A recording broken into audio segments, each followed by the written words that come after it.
মানে মাইদুর করছে কয় আমি গত বিধানসভা ইলেকশনে আমি বিজেপি আসলাম, আমি বিজেপি করছি। আমি যদি কইছি আমি যদি বিজেপি করছি কোনো প্রমাণ থাকে তাহলে প্রমাণ দেন। দলে যে সিদ্ধান্ত লইব, দলে যদি আমার সাসপেন্ড করে আমি দলের সিদ্ধান্ত মাথা বাতিয়ে নেব। স্যার বলেছে যে আপনি মারধর করিয়েছেন। দেখেন, পার্টি অফিসে কাকে মারধর করা হয়েছে আমি দেখিনি। আর আমার সমর্থক বলতে কিছু নেই, এরা সব কংগ্রেসি, সোনাই সমষ্টির কংগ্রেসি যারা, এরা কোনো ব্যক্তির সমর্থক নয়।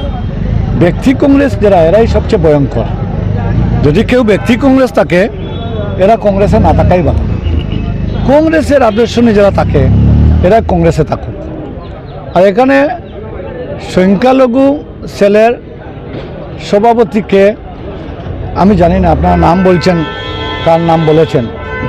যদি থাকতেন, ওনার নির্বাচনে একটা ভূমিকা থাকতো। এটা সংখ্যালঘু বিভাগের সভাপতি। আর এখানে এইবার সংখ্যালঘু এলাকাতে কংগ্রেসের প্রার্থীরা সংখ্যালঘু ভোট পেয়েছেন, কিন্তু সংখ্যালঘুর এই সেলের সভাপতির ভূমিকা কী ছিল? উনি কোথায় ছিলেন?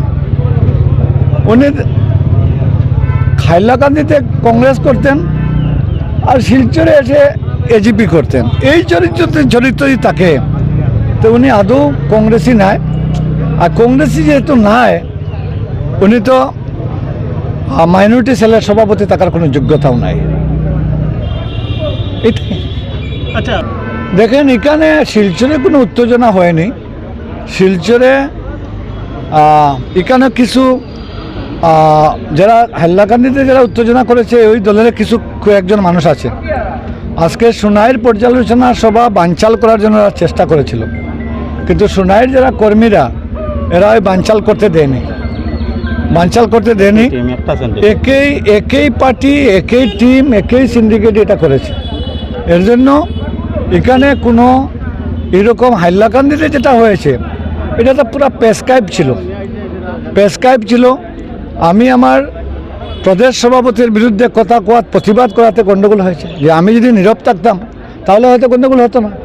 আমি আমার সামনে আমার প্রদেশ নেতৃত্বের বিরুদ্ধে কেউ কথা বলবে, এটা আমি মানিয়ে নেব না। আজকে এখানে আমি দেখিনি কে কোন জায়গায় কী করেছে।